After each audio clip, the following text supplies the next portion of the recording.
కూడా మరి కొద్దిసేపట్లో మనతోటి జాయిన్ అయిపోతారు. ఫస్ట్ మనం ఒక్కసారి గడ్డం లక్ష్మణ్ గారి దగ్గరికి వెళ్దాం.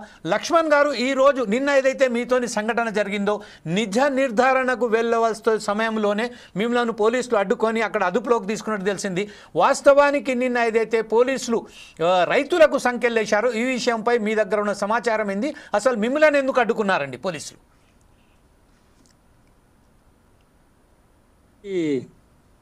నమస్కారం లక్ష్మణ్ గారు, గుడ్ ఆఫ్టర్నూన్. కరెక్ట్గా నిన్న ఇదే టైంకు మేము ఇటిక్యాల పోలీస్ స్టేషన్లో నిర్బంధించబడి ఉన్నాం. మాకు తెలియదు ఈ కరెక్ట్గా ఇదే టైంకు ఒకవైపు రైతులను కోర్టులో బేడీలతో హాజరుపరుస్తున్న విషయం కూడా మాకు తెలియదు. మేము పెదదన్వాడ వెళ్ళాలని ఎర్రవల్లి చౌరస్తాలో కలుసుకోవటం కోసం అందరం అక్కడ పౌర హక్కుల సంఘం నిజ నిర్ధారణ బృందం అక్కడ కలుసుకొని మిగతా మిత్రులు వచ్చేంత వరకు అక్కడ వెయిట్ చేశాం.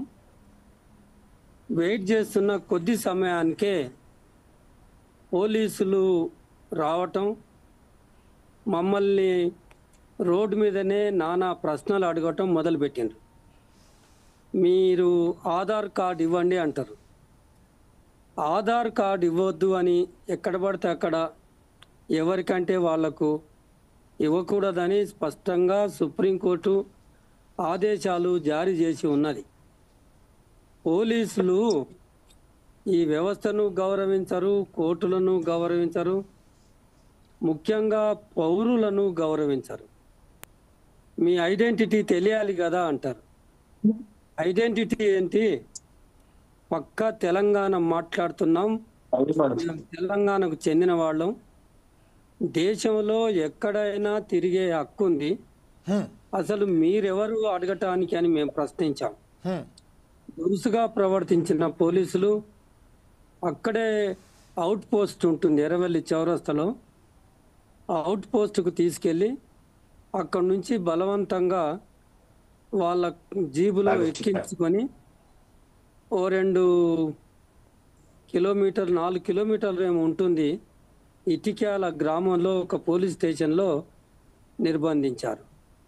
అయితే గత ప్రభుత్వానికి ఈ ప్రభుత్వానికి, టీఆర్ఎస్ ప్రభుత్వానికి, ఇప్పుడున్న కాంగ్రెస్ ప్రభుత్వానికి మనకేమైనా తేడా కనబడుతున్నదా అనేది ప్రజలు ఇవాళ ఆలోచించాలి. కాకతీయ యూనివర్సిటీలో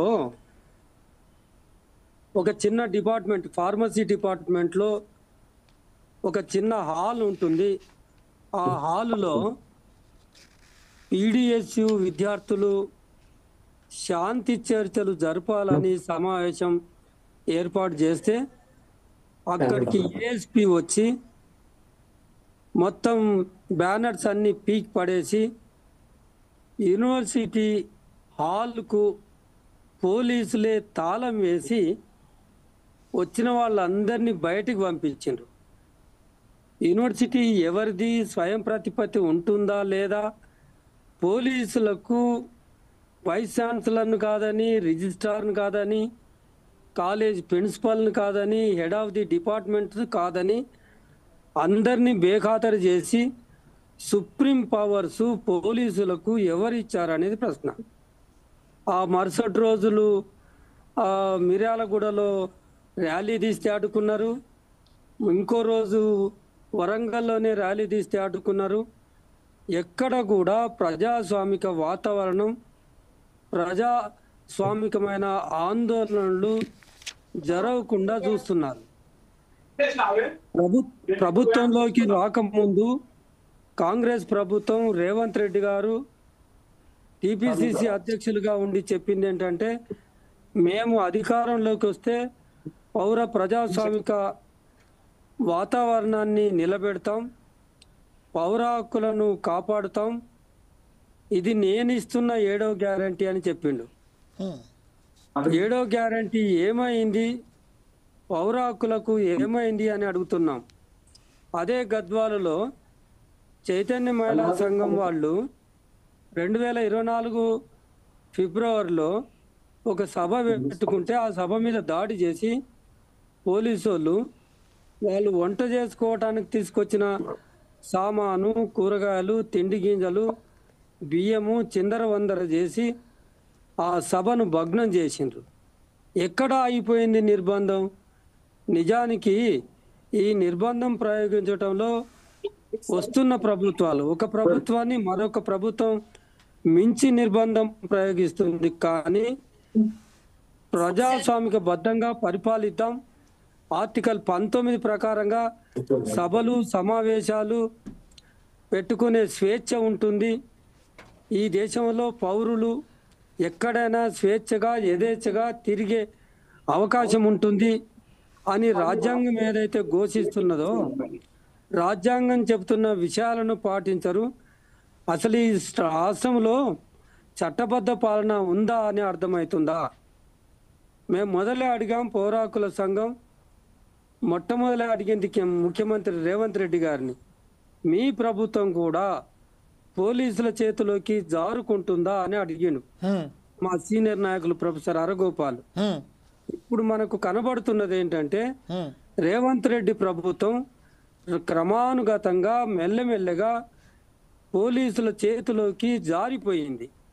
మేము ఎర్రవల్లిలో అరెస్ట్ అవుతున్నప్పుడు మాకు ఇతరత్రా చాలా పని ఉంది, మేము ఆ ఇథనాల్ కంపెనీ పెట్టే చోటుకి వెళ్ళము, పెద్దదన్వాడకి వెళ్ళము, హైదరాబాద్కి వెళ్తాము అంటే వినిపించుకోకుండా వాళ్లకు ఇంకొక టీమును అరెస్ట్ చేయగలిగాం అని పై అధికారులకు చెప్పటం కోసం, మీరు మా వెంబడి రాండి, కావాలంటే మేము హైదరాబాద్ బస్సు ఎక్కుతాం, మాతో పాటు రాండి, మాకు వేరే పనులు ఉన్నాయి అంటే కూడా వినలేదు. మాకు ప్రివెంటివ్ డిటెన్షన్ ఆర్డర్స్ ఉన్నాయని అక్కడికక్కడ మమ్మల్ని అరెస్ట్ చేయటంలో న్యాయం ఏముంది? అంటే రైతులను చేరుకోవద్దా? పౌర హక్కుల సంఘాలు రైతులను కలిసి రైతుల సమస్యలను అడిగి తెలుసుకోకూడదా?